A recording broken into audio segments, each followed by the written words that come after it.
bukan grup band sih, grup gamelan yang bernama Kiai Kanjeng.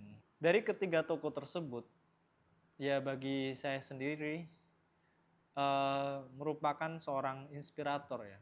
Beliau berulang tahun yang ke-72, di mana usia 7 dasawarsa itu merupakan usia yang bisa dikatakan paripurna lah ya. Soeharto ini Raja Jawa, dan Raja Jawa itu tidak bisa dipegang kepalanya, maka dari itu kita tarik kakinya. Jokowi itu Fir'aun dan seterusnya. Halo, kembali lagi di segmen Renjana. Oke, kemarin kita sudah bahas dua tokoh. Yang pertama adalah Gus Dur, yang kedua adalah Cak Nur, dan yang ketiga ini masih sama. Dia juga berasal dari Jombang dan masih menggunakan term Cak ya, yaitu siapa lagi kalau bukan Cak Nun. Cak Nun ini sudah cukup lama saya kenal, terhitung sejak usia SMP.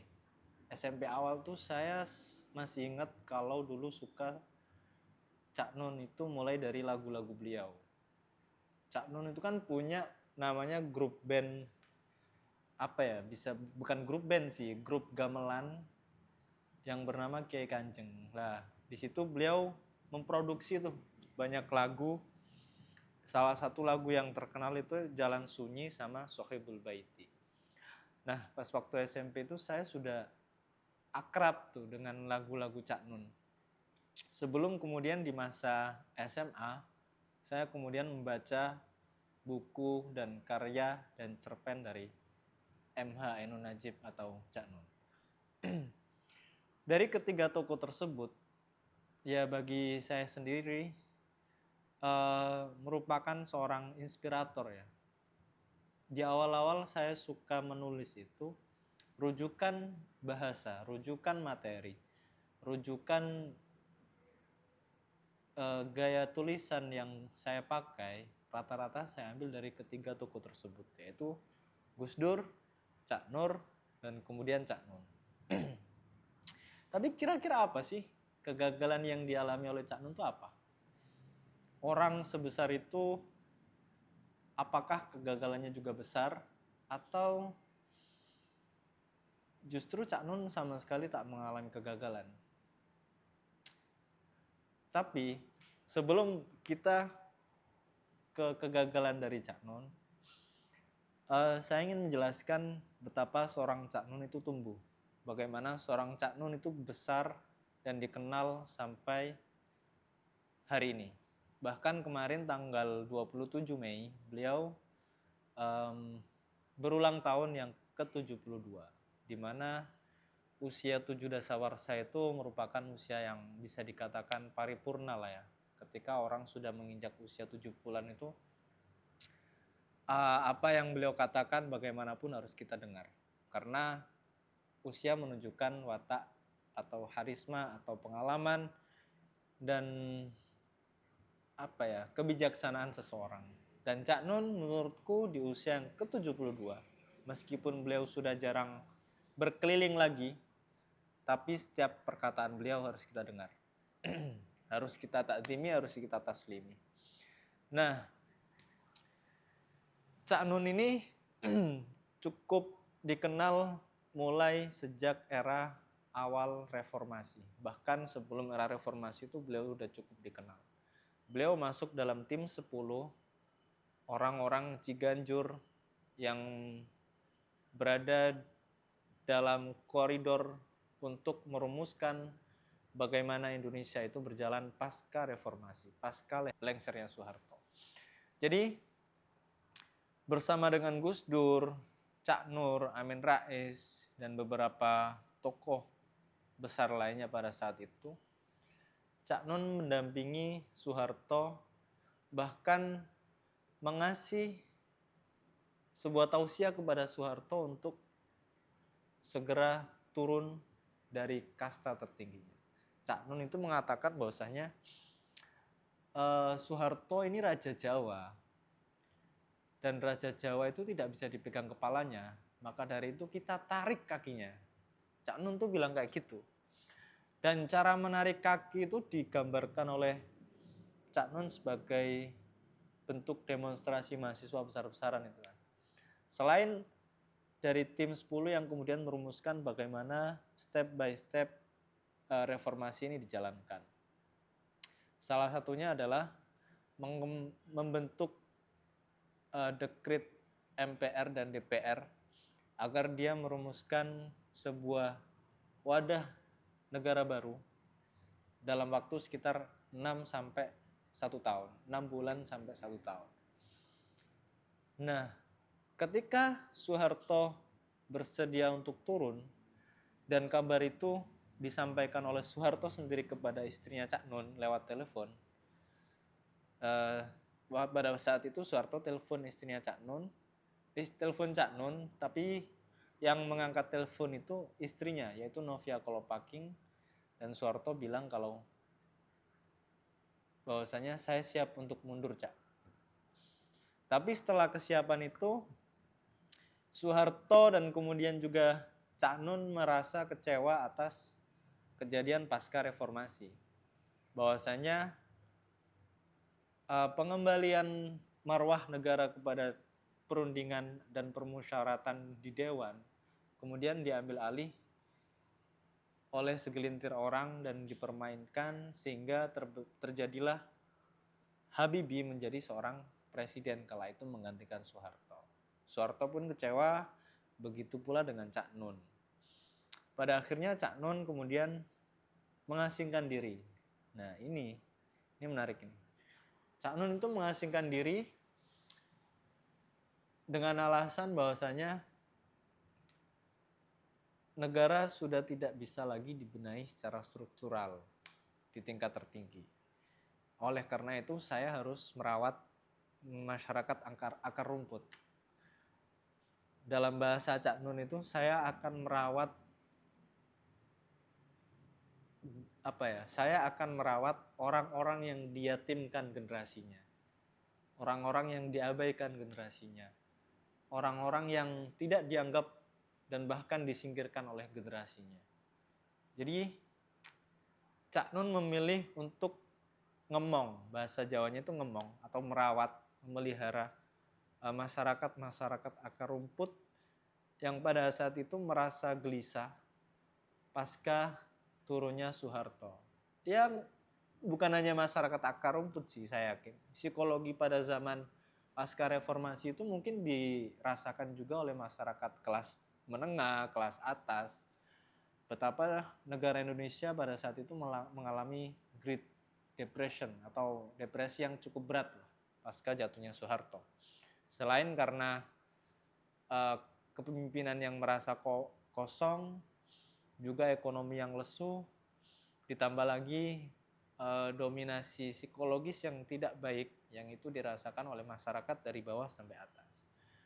Jadi Cak Nun kemudian berpikir bahwasanya saya harus membersamai masyarakat akar rumput. Maka dari itu beliau menyebut majelis yang beliau rawat itu sebagai majelis Ma'iyah. Ma'iyah itu berasal dari bahasa Arab yang berarti membersamai. Kalau dalam teks lengkapnya dia membersamai Ma'iyah itu dinisbatkan ke Allah, Ma'iyatullah, orang-orang yang bersama dengan Allah. Jadi Cak Nun membangun lagi manusia Indonesia melalui atau dengan menyentuh gairah spiritualitas mereka. Saya dulu pernah ketika di rumah turut serta di Padang Bulan. Padang Bulan itu majelisnya Cak Nun di Surabaya. Itu pas waktu lulus SMA. Persis setelah ujian nasional SMA itu saya ke Surabaya ikut Padang Bulan di Surabaya. Kemudian ketika di Jogja, saya sering turut serta di Mocopat Syafaat. Mocopat Syafaat itu salah satu majelis Cak Nun yang berada di Yogyakarta. Yang di Surabaya itu Bambang Wetan, kalau Padang Bulan itu di Jombang.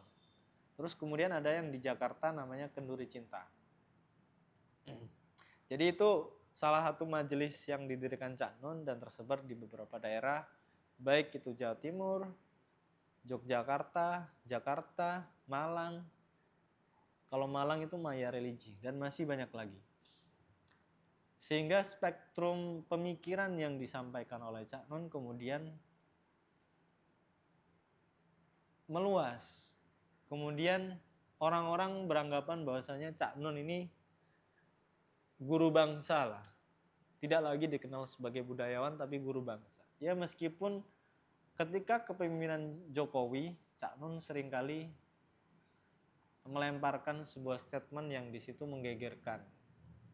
Kayak semisal Jokowi itu Fir'aun dan seterusnya. Itu kan cukup membuat geger beberapa kalangan, terutama kroni-kroni Jokowi di kepemimpinan dia pada saat itu. Tapi apa yang kemudian dilakukan oleh Cak Nun, bahkan sampai hari ini pun kiranya masih dirasakan denyutnya oleh orang-orang Ma'iyah. Bagaimana Cak Nun bersamai orang-orang yang diyatimkan generasinya dengan sentuhan magis, baik itu berupa ayat-ayat yang beliau lantunkan, petuah-petuah yang beliau sampaikan, wejangan, nasihat, bahkan cerita-cerita masa lalu beliau bersama tokoh-tokoh besar, baik itu Gus Dur, Cak Nur, Soeharto, Umbulan Duparanggi. Nah, terkait Umbulan Duparanggi ini menarik. Cak Nun itu hanya mengakui satu guru, di mana guru itu bernama Umbulan Duparanggi. Di setiap tanggal 27 Mei, Umbulan Duparanggi ini selalu berpuasa. Kenapa? Karena 27 Mei itu hari lahir Cak Nun. Dan puasa itu baginya mungkin nirakati muridnya. Untuk menirakati muridnya. Cak Nun ketemu dengan Umbulan Duparanggi ini menarik. Beliau ketemu di PSK. PSK itu singkatan dari Persada Studi Club. Di mana Persada Studi Club itu menaungi para penyair jalanan di Malioboro pada saat itu Yogyakarta. Di situ ada Imam Budi Santoso, banyaklah tokoh selain Cak Nun yang lahir dari PSK, Persada Studi Club. Nah, long short story, setelah beliau tumbuh di PSK, Cak Nun menjadi seorang penulis handal yang tidak ada gantinya di Indonesia. Salah satu yang cukup menarik dari bahasa tulisan yang disampaikan oleh Cak Nun adalah penokohan seorang Marquesot. Beliau suka karakter yang dinamai beliau sebagai Marquesot. Pada saat itu Marquesot disandingkan dengan Kiai Sudrun. Banyak sekali anekdot-anekdot kemanusiaan yang terjadi di masyarakat bawah kemudian disampaikan dalam sebuah tulisan, dikemas dalam bentuk obrolan antara seorang guru dengan murid. Marquesot ini diposisikan oleh Cak Nun sebagai seorang murid dan Kiai Sudrun tentu diposisikan sebagai seorang kiai. Melalui dua tokoh tersebut, Cak Nun membangun narasi soal bagaimana Indonesia ini harus ditegakkan kembali. Bagaimana Indonesia ini harus dibangun dan bagaimana bangunan Indonesia yang paling dasar itu berasal dari masyarakat akar rumput. Di sini Cak Nun seperti mengimunisasi masyarakat akar rumput untuk tetap bertahan hidup. Meskipun negara sedang tidak baik-baik saja, cara terbaik dalam bertahan hidup adalah mensyukuri. Dan itu sering disampaikan oleh Cak Nun di beberapa forum. Maka ketika Cak Nun sudah duduk di majelis Ma'iyah, beliau tuh sampai betah duduk berjam-jam. Katakanlah ketika di Mocopat Syafaat itu para orang-orang Ma'iyah ini datang berjibun mulai dari sebelum maghrib mereka sudah datang, tiba di Kasihan, daerah Kasihan kan, mau copat safar di Yogyakarta itu. Menunggu prosesi menunggu itu kemudian diiringi dengan obrolan-obrolan receh ya, baik itu dari orang-orang yang ada di majelisnya Cak Nun maupun Cak Nun mengundang orang lain untuk datang dan mengisi pengajian tersebut. Sebenarnya bukan pengajian sih, semacam forum diskusi gitulah. Nah, Cak Nun kemudian baru naik sekitar jam 9 sampai 10 dan beliau itu bisa betah duduk berjam-jam, bahkan sampai subuh. Jadi kalau dikalkulasi beliau tuh duduk 5 sampai 8 jam itu betah. Lebih betah lagi orang-orang yang mendengarkan Cak Nun. Sangat sedikit dari mereka yang riwa-riwi untuk pergi ke toilet. Nggak ada, bisa dibilang nggak ada. Karena saking khusyuknya, saking pengennya mendengarkan Cak Nun berbicara. Ya seperti yang saya singgung di awal, orang di usia 70-an dengan segudang pengalaman, dengan segudang ilmu, emang pada dasarnya patut kita dengarkan secara seksama. Dan itulah sosok Cak Nun. Orang yang sampai saat ini masih tetap mendoakan Indonesia, sosok yang sampai saat ini masih memeluk Indonesia, masih merawat orang-orang yang diyatimkan oleh generasinya, dan masih berharap Indonesia bisa jaya. Selamat ulang tahun Cak Nun. Semoga sehat serta mulia. Terima kasih. Saya Afrizal Qasim. Sampai jumpa di sesi rencana selanjutnya yang akan membahas toko-toko menarik, toko-toko inspiratif, dan toko-toko bersejarah di Indonesia. Bye.